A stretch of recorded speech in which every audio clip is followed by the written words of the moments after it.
Today, I would like to share my results of the diet that I've been on for my psoriasis. I've been on the AIP diet, that's the Autoimmune Protocol diet, for close to 4 months now, and I've seen some good results. I will say right off the bat, my psoriasis is not gone, I'm not magically healed. However, I feel like things are getting better, and actually I do have some spots that have cleared up. So I didn't do that good of a job taking before photos, but I do have some. So I would like to show kind of where I'm coming from, and then I'll do a better job now taking photos as I'm going forward to document everything and hopefully prove that this diet does indeed work. So we'll look at some of my psoriasis here in a minute. But first, I'd like to start off by talking a little bit about the protocol that I'm using and the how it works kind of side of it. So what I decided to do was find a book about it. I landed on the Autoimmune Fix, and this is by Tom O'Brien. Again, that's the Autoimmune Fix author, Tom O'Brien. I'll put a link in this description of the video. Now, I chose this book because I thought it was a very research-dense book. He's worked with a lot of patients and had some success there, and I like the idea of reading and hearing from somebody who's actually done this with clients and has a lot of information and research about it. So that's why I chose that as opposed to just simply finding a blog about the AIP diet online. Now, I've been 4 months now on the diet, and honestly, the first month was a transitional phase. So I was probably 80% compliant in the first month, and then for the last 3 months, I have been 100% compliant to the diet. And to the diet might sound a little bit different than some of the other things you have seen about the Autoimmune Protocol. This is an elimination diet, right, where you're cutting a lot of things out of the diet. So as far as I understand it, okay, the research that I've done, you eliminate everything and then start to add things back in bit by bit. Now, the book that I'm reading, you can do that, of course, but with the majority of the clients that he works with, eliminating just gluten and dairy will achieve the desired results. So that's what I've chosen to do to start with. The AIP diet does also suggest that you cut out nightshades, legumes, and other things as well, which I can get to if I'm not getting the results that I'm looking for. But at the moment, things seem to be progressing, and I'm feeling good about where we're headed. So I'm just going to stick to keeping gluten and dairy out of my diet. And then the other part of this is it's not a specific timeline. For some clients that we've heard about stories in the book, it can take up to a year or more in some cases.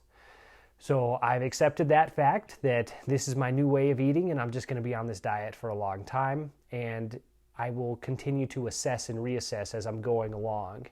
And I'm at a place right now where it's really easy to maintain this style of eating, so I can keep this up for ultimately, the rest of my life is kind of what it's going to look like.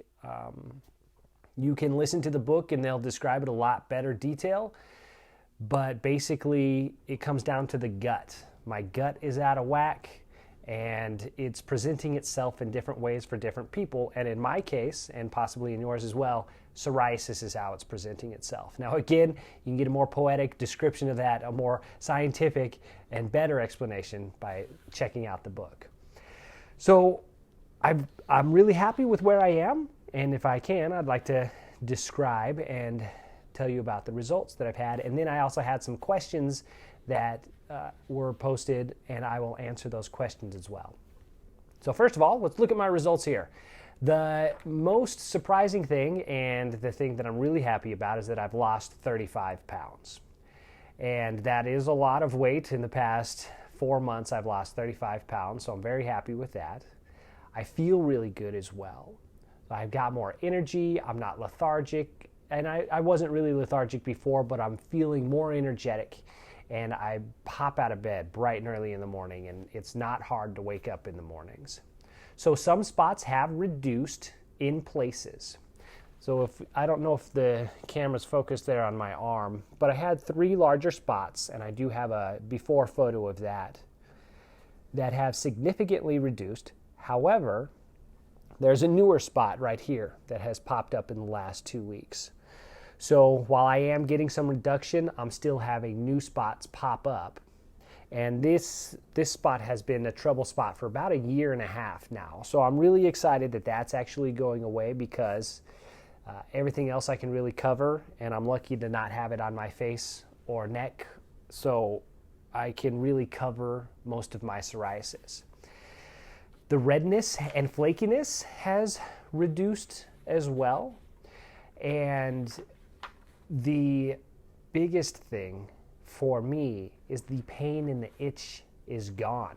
I do not feel it. It used to talk to me. When I'd get in the shower, it would burn with the hot water or the warm water, whatever temperature water would burn. I would feel it. And then I do have spots under my arms as well. And when I would apply deodorant, it would burn. And that is gone. I can apply lotions, and I can take a shower. And, you know, when you wear staticky clothes, that was a big thing for me, is when I would put on a pair of sweatpants and any kind of static built up in there, it would really irritate my psoriasis, but all of that is gone. I don't feel it anymore. If I didn't see it, I wouldn't know that I had it. So I'm really happy about that. That was a big problem for me, is just that feeling uncomfortable in my skin, and that's really gone. As far as the itch goes, as far as me still being very self-conscious about it and wearing shorts and things like that, I'm still conscious about that. So I don't know if you've had this happen to you, but you're out in public, you're wearing shorts, probably at least, I don't know, 100% of the time somebody has to say something about your skin, and it's very uncomfortable. Somebody even asked me if I put cigarettes out on myself, because when the spots clear up, they still leave dark brown circles. So somebody thought that I used my calf here to put cigarettes out. So again, I will take some better photos and do a better job of kind of documenting the diet as it goes along, to hopefully really prove that this diet is going to be a solution for this. Now, there were some questions, and I'm very humbled by that. So thank you very much for watching and paying attention to what I'm trying to achieve here, and submitting, or writing some questions on my post that I put on YouTube. So the first one here is, have you kept up with the diet, and what are the results? So yes, I have kept up with the diet. The results are promising, I will say, and hopefully I'm headed in the right direction. Have you cheated or been strict? I have not cheated. So like I said, the first month was a transition month, but for the last 3 months, 100% compliant, absolutely no wheat or gluten, and absolutely no dairy. Now, this is really hard to do because there are trace amounts in some things. So, I mean, ultimately I could technically, or by unknown to me, I could be taking in some. However, none of the ingredients on the packaging that I can read or see has any type of gluten or dairy in it. So I have been 100% compliant in the last 3 months. Any tips on meals? Yeah, I have focused really on finding new meals and creative ways to cook those meals. I've been looking at a lot of foreign or Asian or Indian type dishes. So lots of types of curries and Asian dishes where you can make stuff with rice flour and other ingredients. Rice noodles are really good.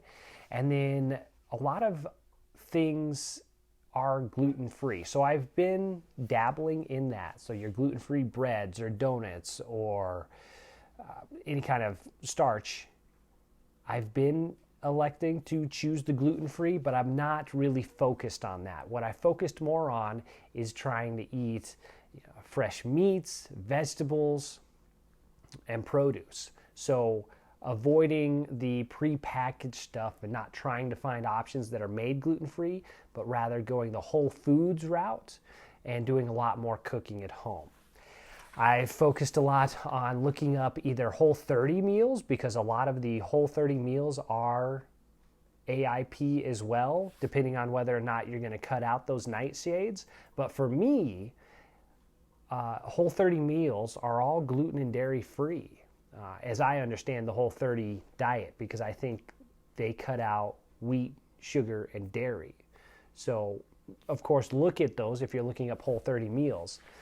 But that's a big trend right now, and so there's tons of recipes out there for meals that work for what I'm trying to achieve. And then another tip is I'm not, and it's worked for me, is not focusing on trying to replace all of the stuff that I enjoyed that has gluten in it. I've just focused on finding new creative things to eat and enjoy. Not focusing on what I'm missing and how to recreate that, but focusing on the new flavors and textures that I can create outside of what I used to do. And then the last question here is, how long did it take you to heal? So, kind of answered that along the way, but I'm not healed yet, and this is going to be a whole life process. So from what I'm reading from and listening to in the book is that you can maybe add some things back in, but it looks like in most cases you're going to have to be gluten-free for the rest of your life and possibly dairy-free. So I've just kind of accepted that, and I feel fine with it. I'm at peace with it, and I'm happy. So don't know if you can hear my cat in the background, but he's happy as well. So that is it. I will continue to do updates, and I'll do a better job of taking photos before and after so that I can share those along the way. I'll be honest, a lot of my psoriasis is on sensitive areas, my legs, my butt cheeks and stuff. So I'll see how comfortable I get with sharing that. But it is headed in the right direction, and hopefully if you're watching this and dealing with psoriasis as well, you can find something that works for you. I would recommend at least giving it a try and see if it's something that you can sustain and that will help. And in my mind, it just has to be a switch that this is the card I was dealt, and this is just going to have to be my lifestyle. And so the book does do a better job of describing, why some person might have an autoimmune disease because they eat gluten, whereas in somebody who doesn't have an autoimmune disease or doesn't get one because they can eat gluten. So it does a good job of explaining why person A can eat whatever they want and person B can't. And so it helps you come with or find a little bit of peace in your certain circumstance. Here we are dealing with psoriasis, and other people don't have to worry about that stuff as well. So there you go. Thanks for watching. My name is Drew Smith, and hopefully we can clean up our psoriasis.